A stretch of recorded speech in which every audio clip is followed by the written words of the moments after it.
1, 2,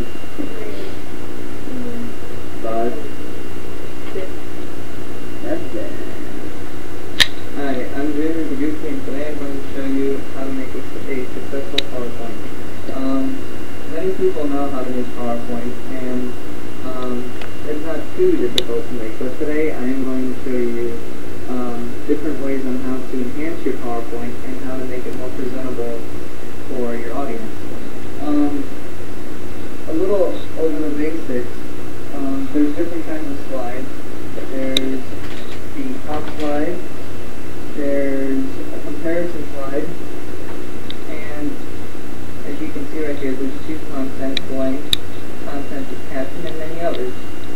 There's different kinds of information you can add to your PowerPoint. You can add text, you can add pictures, you can add, as you see this picture of Washington here. And let's add a picture. Just to get more of a feel for it, here's a picture of Barack Obama. One thing about adding too much information is it could be, you should use different kinds of entries in moderation, such as using bullets or using too much motion in pictures. One reference to that is a YouTube video by Don McMillan. He's a comedian, and he has a comedy sketch called Life After Death in PowerPoint. What he says in there, you don't want to use everything in bullets, because then you'll have bullets going all across, and it doesn't look presentable at all. There's also different kinds of media that you can add. You can add flip art, you can use videos, smart art, and other things. This slide will be over Theodore Roosevelt.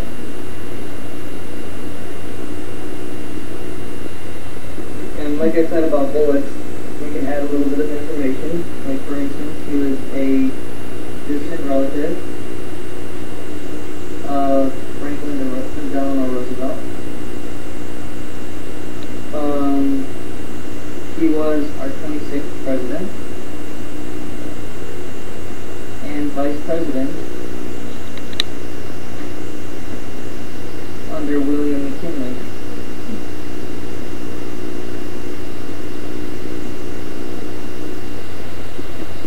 So, as you can see, the bullets, you want to be careful with the moderation and different styles that you can set up your PowerPoint with. Like this is really boring. I mean, you don't want to present anything like this. So, what you'd like to use, a background. See right here, there's several different kinds of backgrounds, and it'll automatically show you a preview of the, what it is right now. See, it changes. We're going to use this background. And as you can see, on this left-hand side, all the slides have changed. So, let's add another picture too. So, different ways on how you can change these pictures is what's up here. These are different picture tools that you can change, different styles. See, and they have the live preview where you can change them. We'll do that. But now it's got a reflection. We can do the same to this. You can rotate it.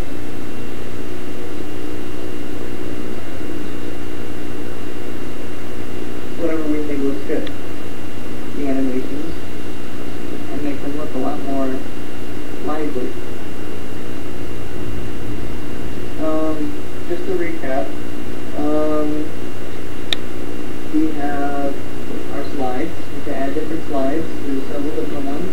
You can add a bunch of different ones. You can go to this layout button right here and change them to different formats. Add pictures, add smart art, adding sound effects and animations. On one closing note, I took a class last semester, a computer class, and we were talking about PowerPoint. So what I decided to do was put it off until the last minute. It wasn't really a good idea, but then again, I didn't do too bad on it. It was a group project, and everybody had to send all their PowerPoints to one person to organize it to make it look more presentable.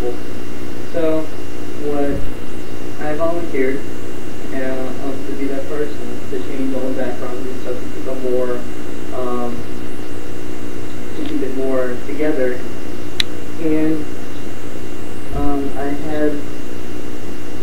we had 4 people in our group. Another girl was the only member of our group that decided to do the project. So she sent the information to me, and I put it together with mine. Mine looked like this. Hers was just plain, so you can distinctly tell the difference between whose was more presentable and whose wasn't. Yes, there was some critiquing, like some areas that I needed to work on, but I ended up walking away with an A, 90 out of 100, for my last minute 3-hour PowerPoint that I made with the information that I collected in a couple hours. Are there any questions? Well, they have a help feature, and they also have a directory where you can go to it and see different things that it has, and it'll tell you, I have a question about this, how can I do this? And it'll tell you how to do that. It'll be just like it'll tell you go here, go here, go here, and there you go. Do you change the layout of the slide that you already have information on? Yeah. For instance, let's change this one. And the only problem with that though is depending on the slide that you change it to, it may not keep the same information. It may delete some information to kind of conform to the slide that it's in. So for instance, this one is a 2 content, and it's selected right here. So if we were, for instance, to change it to a title and content right here, it's trying to now converge the 2 and stick it in the same box. So depending on, or we can change it to this one, title only.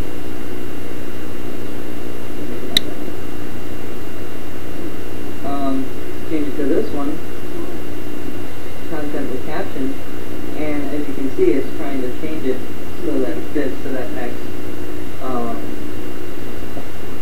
layout. Are there any more questions? Can beginners put a PowerPoint presentation together with ease, or would it be highly difficult? Person who doesn't know anything about PowerPoint. Well, again, you can refer to the help feature if you don't have too much experience, but it's pretty straightforward. When I was taking my class, I didn't know exactly where anything was, and pretty much everything's just right on what's right here. It's called the ribbon. On the ribbon, just clicking on different under different tabs, and they're pretty straightforward. They have pretty much everything you're looking for. You just got to find out which tab has what in the ribbon.